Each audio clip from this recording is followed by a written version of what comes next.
She stood in the kitchen at 2 a.m., staring at the pile of unwashed dishes, her hands trembling. 3 years of sleepless nights, endless tantrums, and invisible labor had brought her to this moment, the breaking point. No one saw her drowning. Not her husband scrolling through his phone, not her mother saying she just needed to try harder, not the other moms at school pickup who seemed to have it all together. She was disappearing, piece by piece, behind a smile she no longer recognized. But on this particular morning, something inside her shattered. She picked up her phone with shaking fingers and typed 4 words she never thought she'd say. What happened next would change everything she believed about motherhood, sacrifice, and her own worth. This is the story of a woman who fell apart and found herself in the wreckage. Sarah hadn't slept more than 4 hours straight in 3 years. Her youngest, Emma, was finally sleeping through the night, but Sarah's body had forgotten how. She would lie awake, listening to the silence, waiting for the cry that didn't come, her mind racing through tomorrow's to-do list that never seemed to get shorter. Her husband, Mark, slept soundly beside her, his breathing steady and undisturbed. She used to resent that sound. Now she felt nothing at all.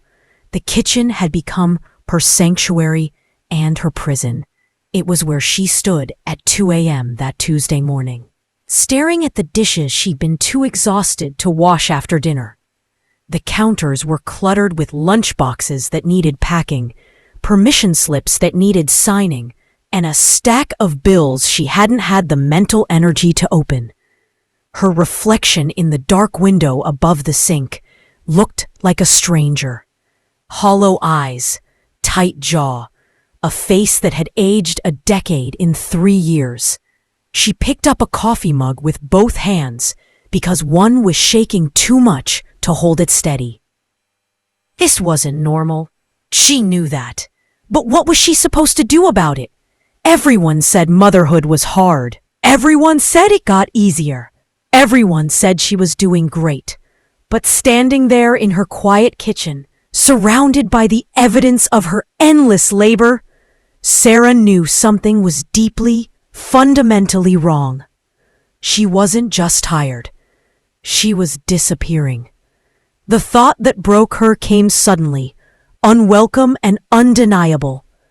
She didn't recognize herself anymore. Not in the mirror, not in her own thoughts, not in the way she moved through her days like a machine, programmed to function but not to feel. She had become a collection of tasks, an invisible force that kept the household running while slowly erasing herself in the process. Her phone sat on the counter, screen dark. She stared at it for a long moment, her heart pounding. Then, with trembling fingers, she unlocked it and opened her messages.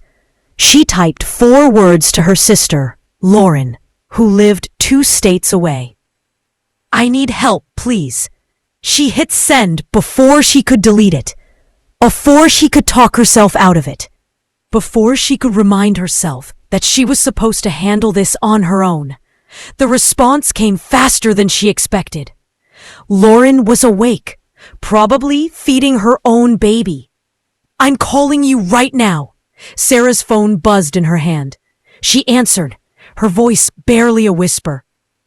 "I can't do this anymore."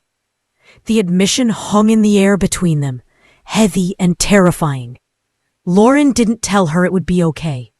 She didn't say that all moms felt this way. She said something Sarah hadn't expected. "You're not supposed to do this alone. Have you talked to anyone?" Sarah felt her throat tighten. "Talk to who?" "Mark thinks I'm fine. He sees me getting everything done and assumes I'm handling it. Mom keeps telling me I just need better routines. My friends all seem to have their shit together." Lauren's voice was gentle but firm. "Sarah, you just told me you can't do this anymore at 2 a.m. on a Tuesday. That's not fine. That's burnout. That's your body and mind telling you something has to change. The word hit her differently than she expected. Burnout. She'd heard it before, usually in the context of high-powered executives or healthcare workers. Not mothers. Not her. But as Lauren kept talking, describing the symptoms, emotional exhaustion, detachment, feeling like nothing you do matters, Sarah felt something crack open inside her chest. That's what this was. Not weakness, not failure. Burnout. You need to see someone, Lauren continued. A therapist. Tomorrow. I'm serious, Sarah. This doesn't get better on its own. Sarah thought about her schedule. Emma had a play date at 10. The car needed an oil change. She'd promised to help with the school fundraiser. The grocery shopping hadn't been done in a week. I don't have time, she said automatically. Lauren's silence was pointed. Then something has to give. Because if you don't make time for this, you're going to break. Maybe you're already breaking. Sarah looked around her kitchen. The same kitchen where she'd made thousands of meals. Where she'd held crying babies at 3 a.m. Where she'd sat alone eating cold leftovers after everyone else had gone to bed. Where she'd slowly, invisibly lost herself. I don't even know who I am anymore, she whispered. That's why you need help, Lauren said. Before you forget completely. Lauren found a therapist who specialized in maternal mental health. Someone with availability that same week. She texted Sarah the number and made her promise to call first thing in the morning. When they hung up, Sarah didn't feel better exactly. But she felt like they were living parallel lives in the same house. She'd talk to him soon. But first, she needed to talk to someone who could help her find the words. The next morning arrived too quickly. Sarah moved through the motions, breakfast, getting the kids dressed, school drop-off, with the same mechanical efficiency as always. But tucked in her pocket was a phone number. At 9:15, after her youngest was settled with her toys, Sarah sat in her parked car outside the grocery store and made the call. The receptionist was kind. They had an opening Thursday afternoon. Could she make it? Sarah thought about the fundraiser meeting she'd volunteered for. The one she'd said yes to because everyone else was too busy. The one she'd agreed to even though she was drowning. She took a breath. Yes, I'll be there. When Thursday came, Sarah told Mark she had an appointment. He barely looked up from his laptop. Okay, sure. Need me to pick up Emma? It was the most engaged he'd been in her schedule in months. The therapist's office was in a converted house on a quiet street. The waiting room had soft lighting and comfortable chairs. Sarah filled out the intake forms, her hand steady for the first time in days. When her name was called, she followed the therapist, a woman in her 50s with kind eyes and an unhurried presence, into a small office. The door closed behind them. Tell me what brought you here today. Sarah opened her mouth, and for the first time in 3 years, she told the truth. Sarah sat across from Dr. Patricia Chen and said the words that had been trapped inside her for months. I don't think I love my life anymore. I love my kids, but I don't love my life. And that makes me feel like a terrible person. Dr. Chen didn't flinch. She leaned forward slightly, her expression unchanged, and asked a question that rewired something in Sarah's brain. When was the last time your life included you? Sarah's mouth opened, but no answer came. She couldn't remember. Not a real answer. Not something that wasn't squeezed into the margins of everyone else's needs. That silence is your answer, Dr. Chen said gently. You've spent 3 years erasing yourself. Your body and mind are trying to tell you that's not sustainable. What you're experiencing is burnout. It's not a character flaw. It's what happens when you give endlessly without replenishing. Over the next hour, Sarah learned words for things she'd been feeling but couldn't name. Emotional exhaustion, depersonalization, reduced sense of accomplishment. Dr. Chen explained that maternal burnout wasn't just tiredness. It was a state of chronic stress that depleted every reserve, physical, emotional, mental. And it didn't get better with a good night's sleep or a weekend off. It required systemic change. You need to rebuild your life with you in it, Dr. Chen said. That means boundaries. That means asking for help. That means letting some things go. Sarah felt her chest tighten. I don't know how to do that. Then we'll learn together. Sarah left that first session with homework, not the kind she could check off a list. Dr. Chen asked her to notice, just notice, how many times a day she said yes when she wanted to say no. How many times she prioritized someone else's minor preference over her own significant need. How many hours she spent doing things that no one had actually asked her to do.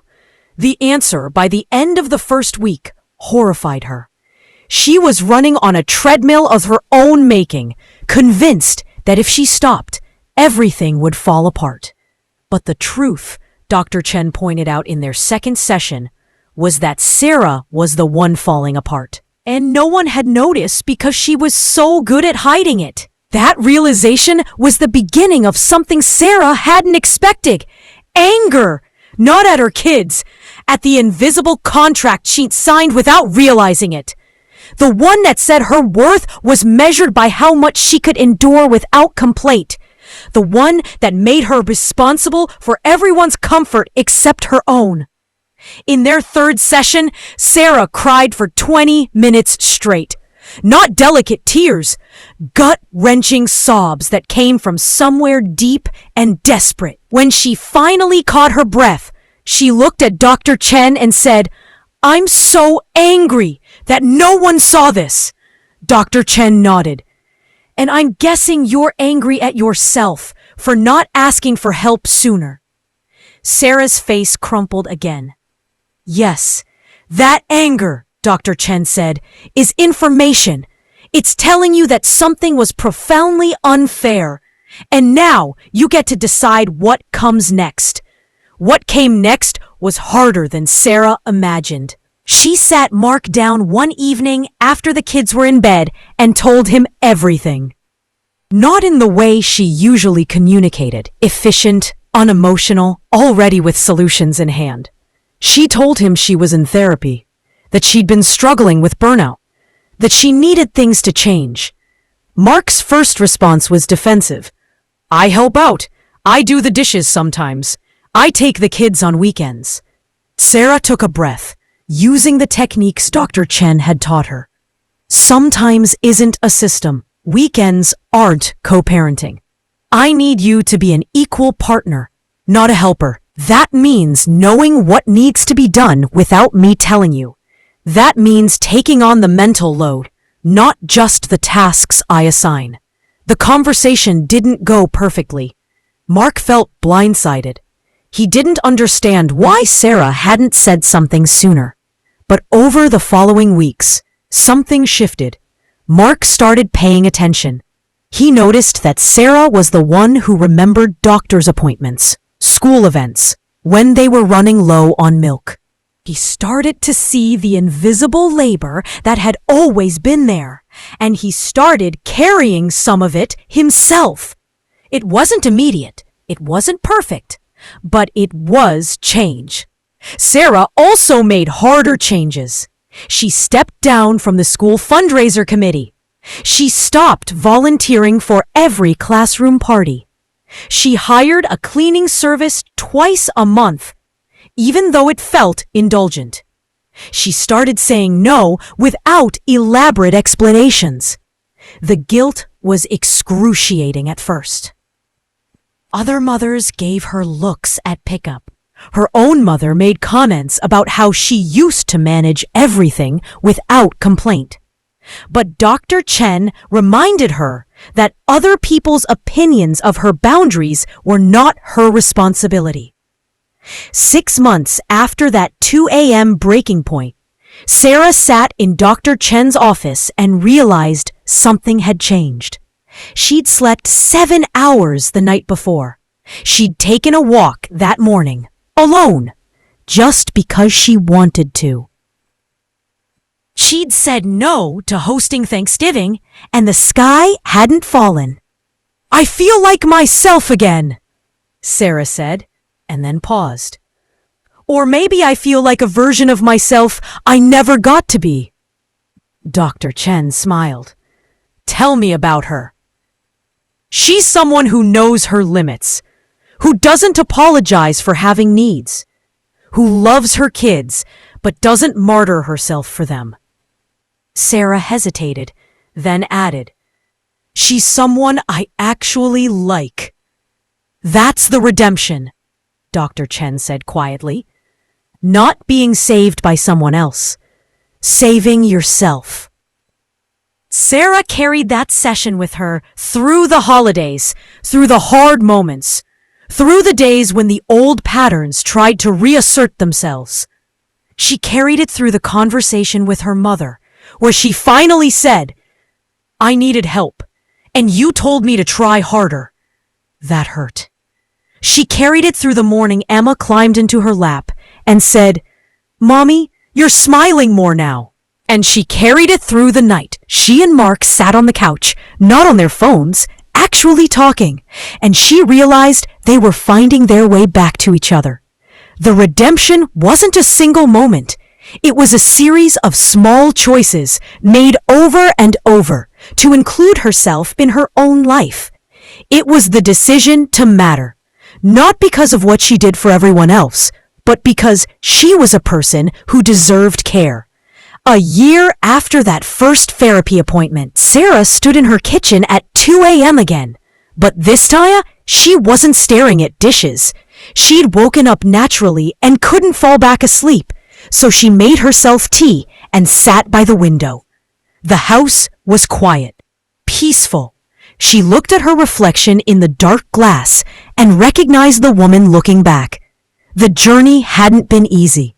There were still hard days, still moments when the guilt crept in, or the exhaustion threatened to pull her under. But Sarah had something now she hadn't had before.